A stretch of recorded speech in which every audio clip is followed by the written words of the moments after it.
आज आपण खत बनवायची पद्धत बघा. सर्वात पहिले अशी माती टाकून घ्यायची. त्याच्यानंतर आपण बघूया. आता याच्यामध्ये मी सुकलेले थोडेसे पानं टाकते.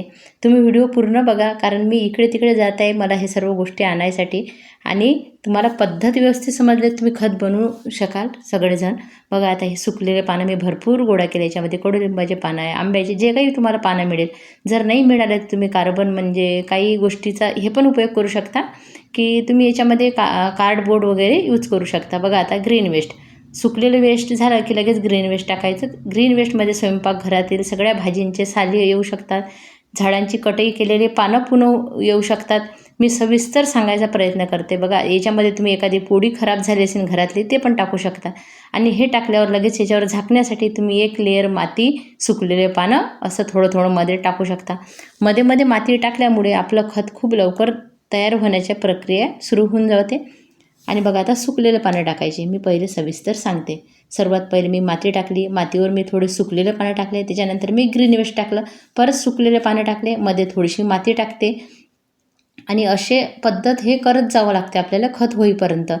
आणि आठवड्यातून एक दिवस वरखाली करून घ्यायचं, म्हणजे खत सगळ्या समप्रमाणात तयार होईल.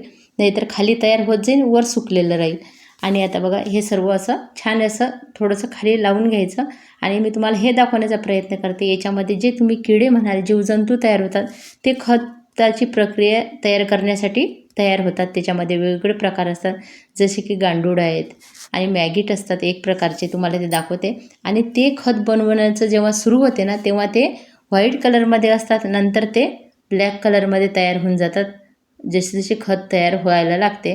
बघा आता अशा पद्धतीने हे तुम्हाला मी दाखवण्याचा याच्यासाठी प्रयत्न करते. हे जर तुम्हाला दिसले खतामध्ये तर तुम्हाला असं वाटेल की हे काय आहे म्हणून, पण हे खत निर्माण तयार करण्यासाठीच तयार होतात. आणि खत तयार झाल्यावर आपोआप त्याच्यामध्ये नाहीसे होतात.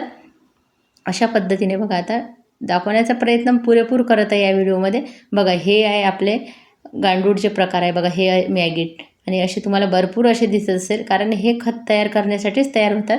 आणि हे जास्त प्रमाणात झाले तयार, पावसाळ्यामध्ये कशी काळजी घ्यायची हे सविस्तर सांगते. आता बघा हे अशा पद्धतीने आपण परत जे आधीपासून केलं ना ते तयार करूया. सुकलेले पानं, ग्रीन वेस्ट, मध्ये थोडीशी मातीची लेअर टाकू शकतो आपण मध्ये मध्ये, त्याच्यामुळे खत लवकर तयार होईल. बघा आता परत सुकलेले पानं टाकलेले आहे. सुकलेले पानं टाकले की ग्रीन वेस्ट टाकले. स्वयंपाकघरातील कोणतंही अन्न तुम्ही तेलकट सोडून सर्व याच्यामध्ये टाकू शकता. पावसाळ्यामध्ये मात्र थोडीशी काळजी घ्यावं लागेल काही गोष्टींची. पावसाळ्यामध्ये जेव्हा तुम्ही खत बनवताना त्याच्यात ग्रीन वेस्ट जर तुमचं जास्त झालं तर लगेच ब्राऊन वेस्ट टाकायचं. जर अजून थोडं जास्त ग्रीनपणा म्हणजे जास्त गजगतीत झालं तर डायरेक्ट त्याच्यामध्ये माती घ्यायची आणि माती टाकायची. कारण जे अनुभवातून शिकतो ते खूप मोठं असते, आणि माझ्यासोबत असे अनुभव आलेले आहे. मागच्या वर्षी ते याचे तुम्हाला ते ब्लॅक कलरचे किडे दाखवले ना, ते इतक्या प्रमाणात झाले होते की कुंडीच्या वरून सुद्धा आले होते. मी लगेच आहे ना एका कुंडीमधली माती त्याच्यामध्ये टाकली. हळूहळू परत आपली खताची प्रोसिजर सुरू केली, आणि हळूहळू आपलं खत खूप छान तयार झालेलं आहे, जे मी मागच्या व्हिडिओमध्ये दाखवलेलं आहे.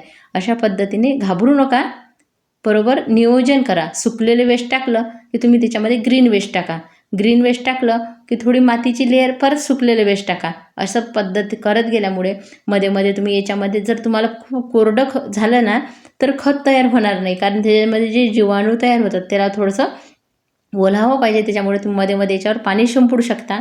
आणि जास्त ग्रीन तर याच्यामध्ये होत नाही, उन्हाळ्यामध्ये खूप जास्त पाणी याच्यामध्ये राहत नाही, पण पावसाळ्यामध्ये ते प्रकार होऊ शकते. पावसाळ्यात एकदम डायरेक्ट पाण्यामध्ये ठेवू नका. जे आपण कंटेनर बनवतो त्याला होल करा. आणि बघा मध्ये मध्ये मी मातीची लेअरसुद्धा टाकत आहे थोडीशी. आणि आता मी तुम्हाला हे दाखवलं ना, हे मी आधीचं खत जे होतं ना ते टाकलं. तुमच्याकडे असेल तर तुम्ही मध्ये मध्ये गांडूळ खत वगैरे टाकू शकता प्रक्रिया लवकर होण्यासाठी.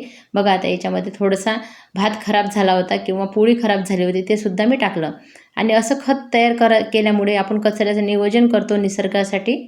खूप छान अशी गोष्ट आपण करत आहोत, याचं समाधान मिळते. आणि जेव्हा खत तयार होते ना खूप आनंद होते. हे खत तयार करण्यासाठी वेगवेगळा टाईम लागू शकतो. जसं आपण वेस्ट किती मोठं टाकतो ना त्याच्यावर आहे. आणि 5 महिने, 6 महिने किंवा 4 महिने ते तयार होऊ शकते, जर आपण थोडंसं बारीक बारीक कट करून टाकलं तर. आता बघा आता याच्यामध्ये मी परत अन्न टाकल्यावर बघा ब्राऊन वेस्ट टाकले, होल केलेले आहे, ते सुद्धा तुम्हाला दाखवते. ते राहून गेलं होतं. याच्यावर परत आता मी थोडंसं ग्रीन वेस्ट टाकेल किंवा मी ब्राऊन वेस्ट टाकेल. ब्राऊन टाकलं की ग्रीन टाकायचं, ग्रीन टाकलं की ब्राऊन टाकायचं. हे तर बघा हे आहे कोंडा. गव्हाच्या कुरवडी केल्यानंतर जे वेस्ट निघते, गव्हाचं साली असतात ह्या, आणि त्या बघा अशा टाकलेल्या आहे मी याच्यावर. आणि याच्यावर परत मी सुकलेलं वेस्ट टाकलं बघा. सुकलेलं वेस्ट टाकल्याने जेव्हा गजगजीतपणा येतो ना तेव्हा सुकलेलं वेस्ट टाकायचं, थोडीशी माती टाकायची. खूप सोपी पद्धत आहे खत बनवण्याची. याला वरून एक हलकंसं झाकणसुद्धा याच्यावर ठेवायचं. बघा आता तुम्ही इथं गुळाचं पाणी करून टाकू शकता किंवा ताकाचं पाणी करून टाकू शकता. याच्यामध्ये काय होते, खत तयार होण्याची प्रक्रिया लवकर होते. बघा राख होती तर राख टाकली, नसेल तरी माती टाकू शकता. असं काही नाही, एक गोष्ट नाही आहे तुमच्याकडे, जे आहे त्याच्यापासून सुरुवात करू शकता तुम्ही. बघा परत माती टाकली.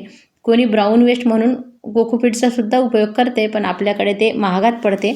आणि आपण जे निसर्गाने दिलेले आहे, सुकलेले पानं असो, कार्बन म्हणून आपण आहे ना बघा आपल्याकडे हे खूप येते ब्राऊन वेस्ट, ते सुद्धा टाकू शकतो. बघा आता शेवट काय करते, शेवट मी याच्यावर माती टाकते, याच्यावर झाकण असं ठेवून देते आणि हे शेडमध्ये ठेवते, जिथं ऊन लागणार नाही. अशा पद्धतीने परत प्रक्रिया